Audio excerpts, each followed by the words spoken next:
All right, guys, welcome back to the channel. For those of you who are new here, I'm just gonna go ahead and put it out there and ask you to go ahead and smash the subscribe button because you're gonna love the content, I promise. We're hilarious and we also have some good information for you. So just go ahead and do that right now. For the rest of you who've been here for a while, you may have seen a video that I put out several months ago called Do Calories Really Matter on Keto? And we just break down how calories work. Well, the lighting was terrible on that one, and so I decided to bring up an updated version of it, better lighting, but also better visual aids for you. So first, we're gonna go ahead and explain just some of the basics about how calories really work in your body, and then we're gonna show you some examples so you really understand it.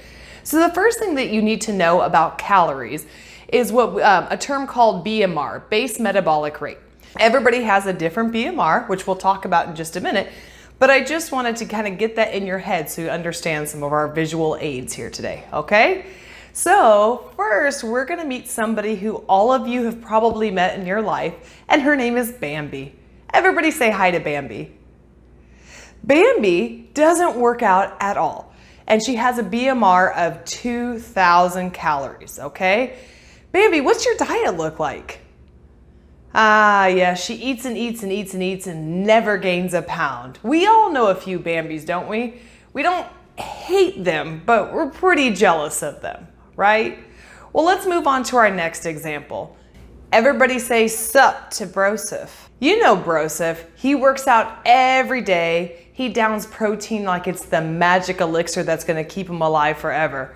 What time is it? Time to blast those delts, that's what time it is. Broseph has a BMR of 2,500. If you ask Broseph what he eats each day, his answer will be, what am I not eating?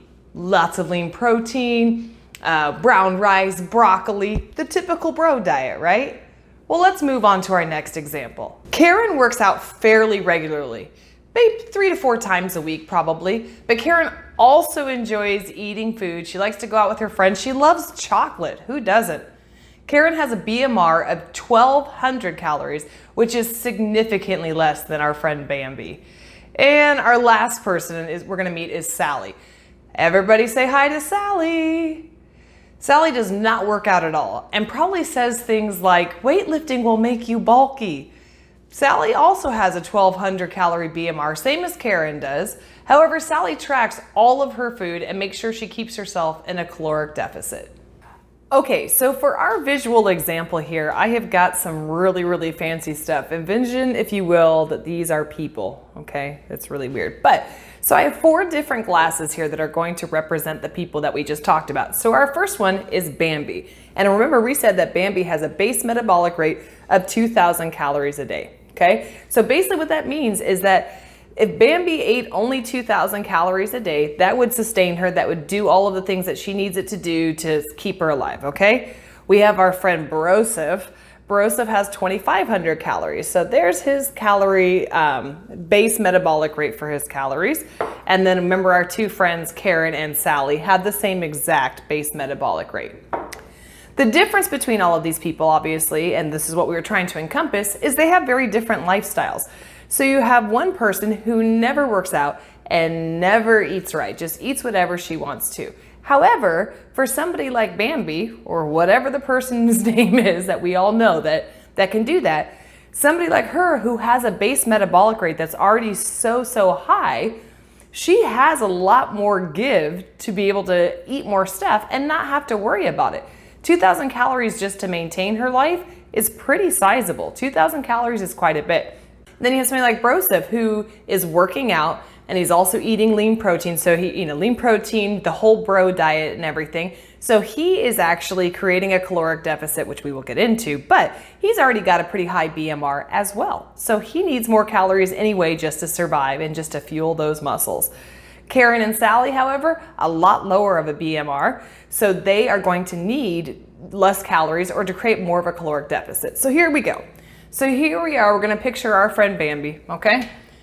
And just so you can get that visual aid, I'm really good at this, I hope I don't mess this up, okay? So just in order to survive her day, this is where Bambi's base metabolic rate is. This is where she needs to have her calories. 2,000 calories, again, depending on how you get it, a lot of calories, okay? So Bambi has some wiggle room here. Then we have our friend Broseph. Boy, he gets a lot more calories He gets a lot more stuff to work into. So see, he's bigger, he gets more calories to work with. It's not fair, blah, blah, blah. And then our poor little friends, Karen, and our last friend, Sally. So now we remember with Karen, Karen likes to eat chocolate, but also works out. So she kind of moderates it. And then you have Sally, who does not work out, but watches what she eats religiously, and she makes sure she tracks it. So with all of these people, what's the biggest difference? How does this equate to weight loss, weight gain, any of that? Well, when it comes to actually gaining fat, I think there's a lot of misinformation about it, so I just like to make it as simple as possible. 1 pound of fat is 3,500 calories. So does that mean if you ever eat 3,500 calories, you automatically gain a pound of fat? No. It is 3,500 calories in excess of your base metabolic rate. So for somebody like Bambi, Bambi would need to eat, let's do the math on it, 2,000 plus 3,500 is 5,500 calories and then some in order for her to actually be in a caloric surplus. That's why you meet this person and she can eat whatever the hell she wants to, or it seems that way, because she's got so many calories to work with. A pound to her would take a lot just because of that. Now, here's the upside, or maybe it's the downside. People like Bambi, unfortunately, or fortunately, however you want to look at it, as you get older, your metabolism does shift. And so unfortunately, people in this category oftentimes will get to a certain age when your metabolism does slow down and they don't understand it. They don't know what their body is doing differently. They're always used to eating whatever they want to. They don't have to work out. And now their body is not responding the same way because your base metabolic rate can and will change over time. Somebody like our friend Broseph, he is going to the gym regularly. He is burning off a lot of calories. So he's got a base metabolic rate of 2,500 calories. So if he eats an extra 3,500 calories, he's working out so much, he's probably burning through the majority of his calories anyway, okay? So then you have our friends Karen and you have our friend Sally. If either one of them was to take one of those pieces out of the equation, so let's say our friend Sally decides to stop tracking her calories, and she'll probably start gaining weight because she's probably going to go over her initial allotment of calories, and 3,500 calories in excess is pretty easy to do, actually. I hate to say that, but shoot, one piece of cheesecake can put you back 1,000 calories. And the same thing with our friend Karen. If Karen stops working out and continues to eat the way she is, it's probably going to start to catch up with her. Does that mean that 3,500 calories in one day is going to make it to where you always gain weight? Probably not, because remember, it's a long cycle. So let's just use it in the span of a whole entire week. In a whole entire week, if you exceed your caloric intake over 3,500 calories above and beyond what your daily intake would be. So let's do the math. For somebody like Bambi, she gets 14,000 calories a week just to live. Okay, so she would have to exceed that by 3,500 calories on top of 14,000. I know there's a lot of numbers here. Stick with me, guys. I swear it makes sense. So it's over the span of time. You having one day where you exceed your caloric intake isn't going to end things. It's not at all. But over time, it will. So if you continually eat above your base metabolic rate and that 3,500 calories, you will gain weight. I'll use myself as an example. Some of you know that I've had a back injury and it's hindered me from being able to work out. I am an avid fitness enthusiast. I love going to the gym. I go several times a week. So now that I'm not working out, unfortunately, I didn't change my caloric intake and it caught up with me pretty quickly. Also, they put me on prednisone, which meant that it made me gain water weight, but also on top of that, it made me hungrier. So now I'm taking down my activity level, which helps me burn those calories, and I'm eating more. So of course, I'm going to be messing with that whole ratio there and putting on some pounds. That's just the way it works. So for somebody like, let's say our friend Karen wants to drop a couple of pounds. How does Karen go about doing it? Well, Karen needs to create more of a caloric deficit.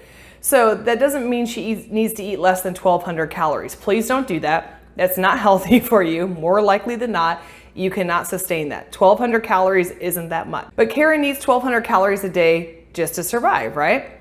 So in order for Karen to maybe have a little bit more of a caloric deficit, she needs to cut out, let's say it with me, 3,500 calories to lose 1 pound of fat. Okay, she's not gonna cut it out in an entire day. That's not how it works.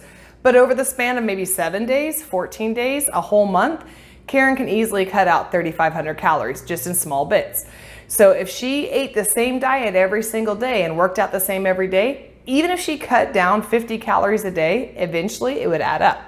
So one of the big things you'll hear a lot of people saying is, I want to lose 10 pounds this week. You can do it. It is not going to be sustainable and you might die. Okay, that's not necessarily true. But the reality is this takes time. The first week of any weight loss regimen, whether it be a ketogenic diet like most of us on this channel are doing, or just anything, any calorie restriction, the first week you're going to lose a lot of water weight. But after that, to actually lose fat, you're having to create that calorie deficit. And so that's over time. You're not going to cut out 3,500 calories in a day, because for most of us, we're not even eating 3,500 calories in a day. It is a sustained process. So just as one more visual aid here, I just want to say something. So let's use Broseph as the example. This guy works out all the time. He's burning through calories like nobody's business.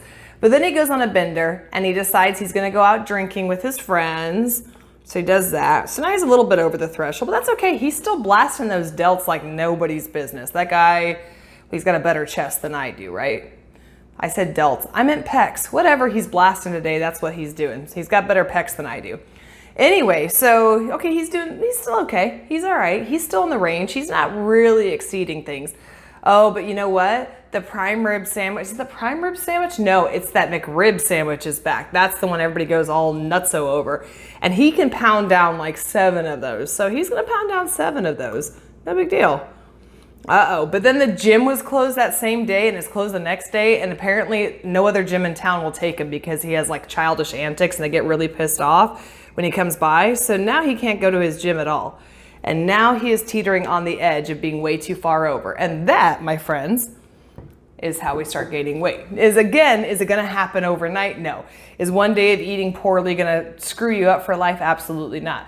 But if he was to repeat that cycle day in and day out, stops working out with the same intensity that he was, not burning as many calories, eventually it will start to catch up with you. So the next thing is that can your BMR change? I kind of mentioned it a little bit earlier. Absolutely. Your BMR can change as you become more active and as you become more inactive as well. Your body starts to regulate itself to say, how much do we need to survive? Remember, in the end of the day, your body is a machine. It's trying to do all it's trying to do is survive, okay? So that's what its plan is to do. The other things people have asked too is like, I work a busy job. I run around all day. I'm a restaurant manager. My job is not a job where I just sit down all day. I'm running around. And I remember at one point going, this is ridiculous. I probably run a good, or walk very fast, 5, 6, 7 miles a day, depending on how busy we are. I'm constantly burning all these calories. Why isn't this taking my weight down at all? Like, I'm not eating in excess, but I'm getting some exercise basically. Well, the reality is there is something called TDEE, and that's your total daily energy expenditure. So your total daily energy expenditure, again, can shift. So if somebody like me who has worked in the restaurant industry for the last, 18 years or something, my body is already used to that. It knows that that is what my daily energy expenditure already is, and it's accounted for that. It's already planned that in there. So I'm not going to be burning any extra calories by doing something I've already been doing. That has just already been factored into my body's base metabolic rate and how much energy I expend. Now, if I'm at work and I start going 8, 9, 10 miles a day, good God, I would probably die. But let's say I start doing that and I start adding a walk in after work, even if it's a 10-minute walk. My total daily energy expenditure will now increase, and my base metabolic rate will eventually increase with it as well. Anyway, I hope that these examples have made some sense.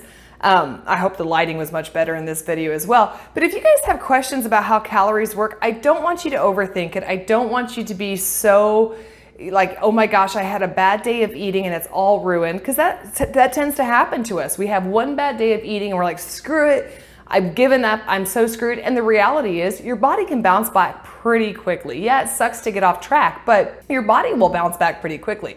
If you do that day after day after day, eventually it does start to add up. It's the slight edge. Eventually you have that, imagine the scales here, okay, and it's kind of evened out, and one little extra one day, eventually, over time, will make you gain some weight. So don't beat yourselves up over one day, one indiscretion, even 2 days, okay? Try to get back on track, but remember all of our examples here, okay? You can have the same base metabolic rate as somebody else, and you can work out 5 times harder than them, and you're going to be able to burn more calories because even though you have the same base metabolic rate, you are working harder and you are burning more calories, and you have a more, you're creating more of a caloric deficit than they are, and vice versa, guys. Anyway, again, hope this makes sense. I hope it came out right. I had all these ideas in my head, but you know how it is when it comes to actually shooting the video. If you have questions about this, if there's something you want more explanation on, you guys know the deal. I'm always here for you. You can always just write me a note in the bottom and I will be happy to answer your questions. Thank you so much for watching. And if you guys see Bambi or Broseph, say, sup.